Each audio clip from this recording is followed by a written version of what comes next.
है, मैं सभी देशवासियों की तरफ से उनके प्रति संवेदनाएं व्यक्त करता हूं। परिवार के एक सदस्य के रूप में मैं आपके दुख में शामिल हूं।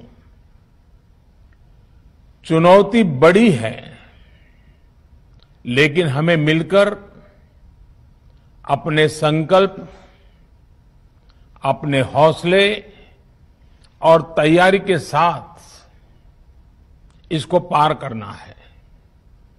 साथियों, अपनी बात को विस्तार देने से पहले मैं देश के सभी डॉक्टरों, मेडिकल स्टाफ, पैरामेडिकल स्टाफ, हमारे सभी सफाई कर्मचारी भाई बहन, हमारे एम्बुलेंस के ड्राइवर्स, हमारे सुरक्षा बल, पुलिसकर्मी, सभी की सराहना करूंगा। आपने कोरोना की पहली वेव में भी अपना जीवन दांव पर लगाकर लोगों को बचाया था।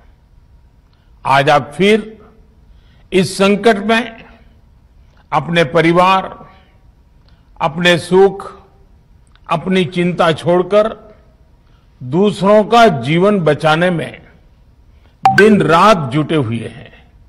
साथियों, हमारे शास्त्रों में कहा गया है, त्याज्यम न धैर्यम विदुरेऽपि काले, अर्थात कठिन से कठिन समय में भी हमें धैर्य नहीं खोना चाहिए। किसी भी परिस्थिति से निपटने के लिए हम सही निर्णय लें, सही दिशा में प्रयास करें, तभी हम विजय हासिल कर सकते हैं। इसी मंत्र को सामने रखकर आज देश दिन रात काम कर रहा है। बीते कुछ दिनों में जो फैसले लिए गए हैं, जो कदम उठाए गए हैं, वो स्थिति को तेजी से सुधारेंगे। इस बार कोरोना संकट में देश के अनेक हिस्से में ऑक्सीजन की डिमांड बहुत ज्यादा बढ़ी है। इस विषय पर तेजी से और पूरी संवेदनशीलता के साथ काम किया जा रहा है। केंद्र सरकार, राज्य सरकारें, प्राइवेट सेक्टर, सभी की पूरी कोशिश है कि हर जरूरतमंद को ऑक्सीजन मिले। ऑक्सीजन प्रोडक्शन और सप्लाई को बढ़ाने के लिए भी कई स्तरों पर उपाय किए जा रहे हैं। राज्यों में नए ऑक्सीजन प्लांट्स हो, 1 लाख नए सिलेंडर पहुंचाने हो, औद्योगिक इकाइयों में इस्तेमाल हो रही ऑक्सीजन का मेडिकल इस्तेमाल हो, ऑक्सीजन रेल हो, हर प्रयास किया जा रहा है। साथियों, इस बार जैसे ही कोरोना के केस बढ़े, देश के फार्मा सेक्टर ने दवाइयों का उत्पादन और बढ़ा दिया है। आज जनवरी फरवरी की तुलना में देश में कई गुना ज्यादा दवाइयों का प्रोडक्शन हो रहा है। इसे अभी और तेज किया जा रहा है। कल भी मेरी देश की फार्मा इंडस्ट्री के बड़े जो प्रमुख लोग हैं, उसके जो एक्सपर्ट लोग हैं, उनसे बहुत लंबी चर्चा हुई है। प्रोडक्शन बढ़ाने के लिए हर तरीके से दवाई कंपनियां की मदद ली जा रही है। हम सौभाग्यशाली हैं कि हमारे देश के पास इतना बड़ा मजबूत फार्मा सेक्टर है, जो बहुत अच्छी और तेजी से दवाइयां बनाता है। इसके साथ ही अस्पतालों में बेड की संख्या को बढ़ाने का भी काम तेजी से चल रहा है। कुछ शहरों में ज्यादा डिमांड को देखते हुए विशेष और विशाल कोविड हॉस्पिटल बनाए जा रहे हैं। साथियों, पिछले वर्ष जब देश ने कोरोना के कुछ ही मरीज सामने आए थे, उसी समय भारत में कोरोना वायरस के खिलाफ प्रभावी वैक्सीन के लिए काम शुरू कर दिया था।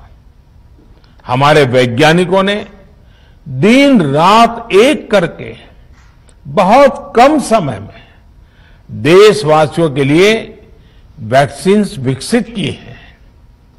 आज दुनिया की सबसे सस्ती वैक्सीन भारत में है। भारत की कोल्ड चेन व्यवस्था के अनुकूल वैक्सीन हमारे पास है। इस प्रयास में हमारे प्राइवेट सेक्टर ने इनोवेशन और एंटरप्राइज की भावना का बेहतरीन प्रदर्शन किया है। वैक्सीन की अप्रूवल्स और रेगुलेटरी प्रोसेसेस को फास्ट ट्रैक पर रखने के साथ ही सभी साइंटिफिक और रेगुलेटरी मदद को बढ़ाया गया है। यह एक टीम एफर्ट है जिसके कारण हमारा Bharat 2 made in India vaccine के साथ दुनिया का सबसे बड़ा टीकाकरण अभियान शुरू कर पाया। टीकाकरण के पहले चरण से ही गति के साथ ही इस बात पर जोर दिया गया कि ज्यादा से ज्यादा क्षेत्रों तक, जरूरतमंद लोगों तक वैक्सीन पहुंचे। दुनिया में सबसे तेजी से भारत में पहले 10 करोड़, फिर 11 करोड़ और अब 12 करोड़ वैक्सीन डोज दिए गए हैं।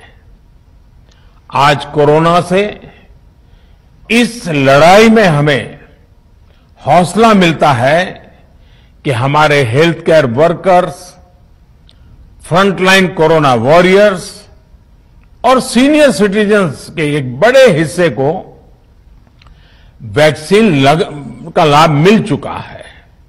साथियों, कल ही वैक्सीन को लेकर हुए एक और अहम फैसला भी हमने किया है। 1 मई के बाद से 18 वर्ष के ऊपर के किसी भी व्यक्ति को वैक्सीनेट किया जा सकेगा। अब भारत में जो वैक्सीन बनेगी उसका आधा हिस्सा सीधे राज्यों और अस्पतालों को भी मिलेगा।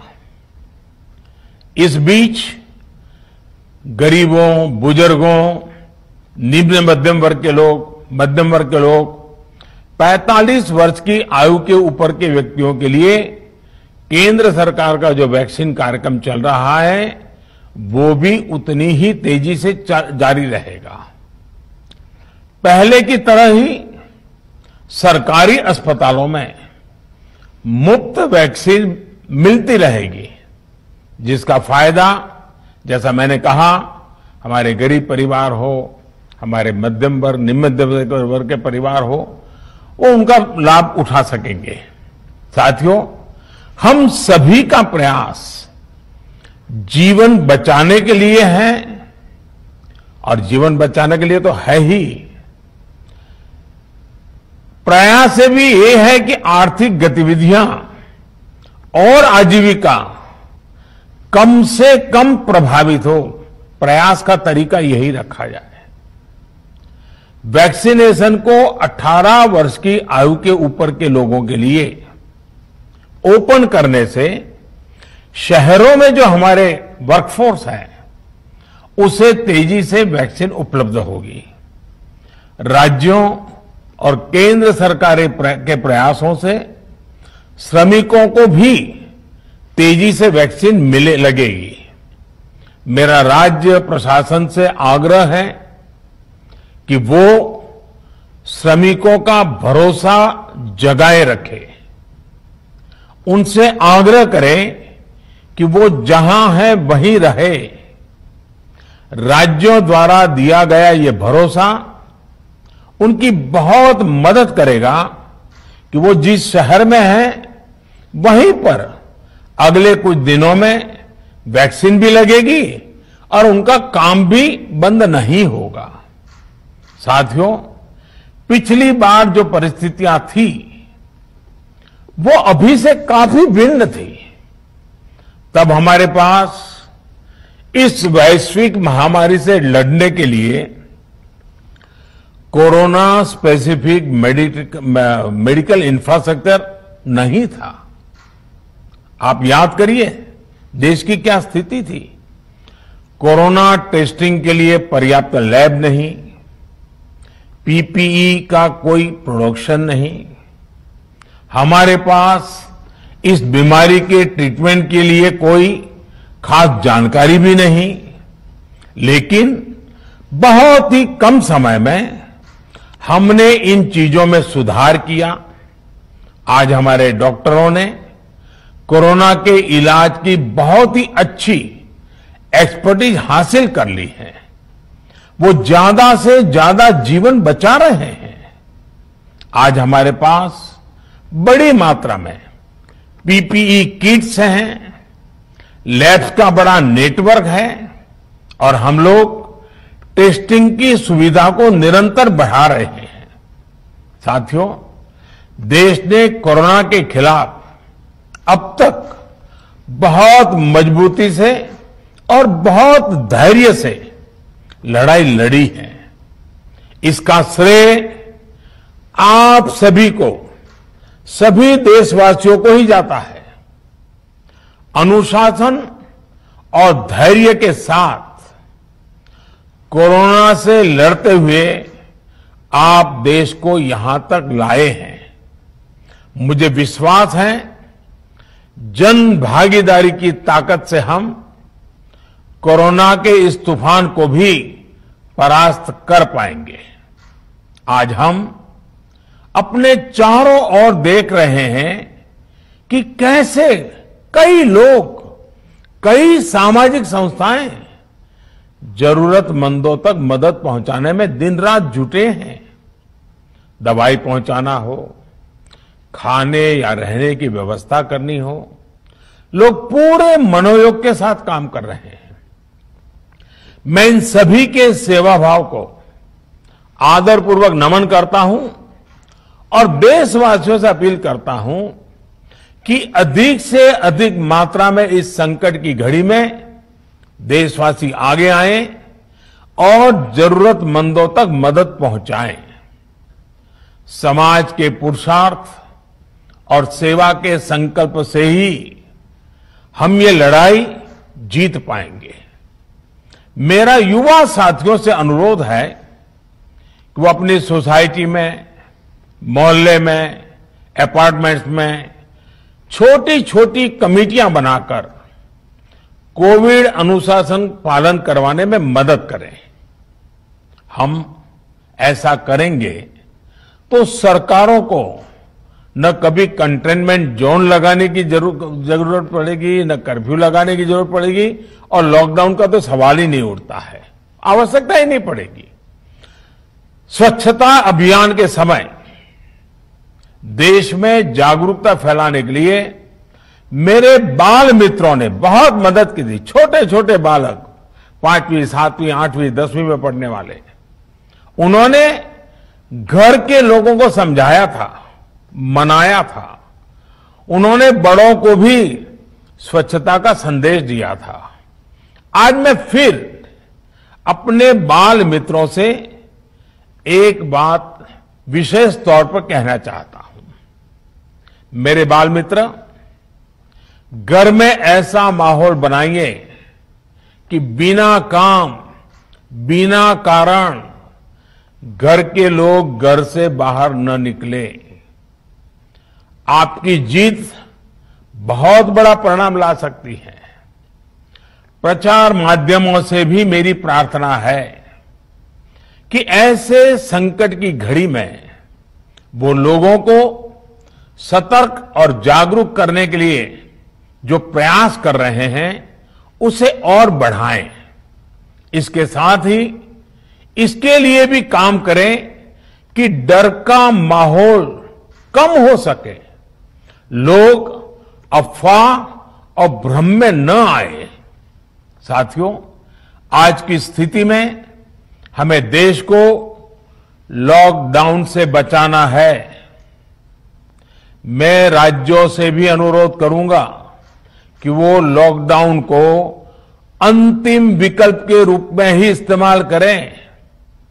लॉकडाउन से बचने की भरपूर कोशिश करनी है और माइक्रो कंटेनमेंट जोन पर ही ध्यान केंद्रित करना है।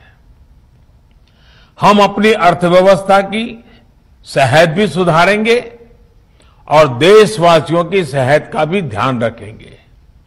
साथियों, आज नवरात्रि का आखिरी दिन है। कल रामनवमी है और मर्यादा पुरुषोत्तम श्री राम का हम सभी को यही संदेश है कि हम मर्यादाओं का पालन करें। कोरोना के इस संकट काल में कोरोना के बचने के जो भी उपाय है, कृपया करके उनका पालन 100% करिए। दवाई भी कड़ाई भी, इस मंत्र को कभी भी भूलना नहीं है। ये मंत्र जरूरी है, वैक्सीन के बाद भी जरूरी है। रमजान के पवित्र महीने का भी आज 7वां दिन है। रमजान हमें धैर्य, आत्मसंयम और अनुशासन की सीख देता है। कोरोना के खिलाफ जंग जीतने के लिए अनुशासन भी, उसकी भी उतनी ही जरूरत है। जब जरूरी हो तभी बाहर निकले, कोविड अनुशासन का पूरा पालन करें। मेरा आप सभी से यही आग्रह है। मैं आपको फिर ये भरोसा देता हूं, आपके इस साहस, धैर्य और अनुशासन के साथ जुड़कर आज जो परिस्थितियां हैं उन्हें बदलने में देश कोई कसर नहीं छोड़ेगा। आप सभी स्वस्थ रहें, आपका परिवार स्वस्थ रहें, इसी कामना के साथ मैं अपनी बात समाप्त करता हूं। आपका बहुत बहुत धन्यवाद।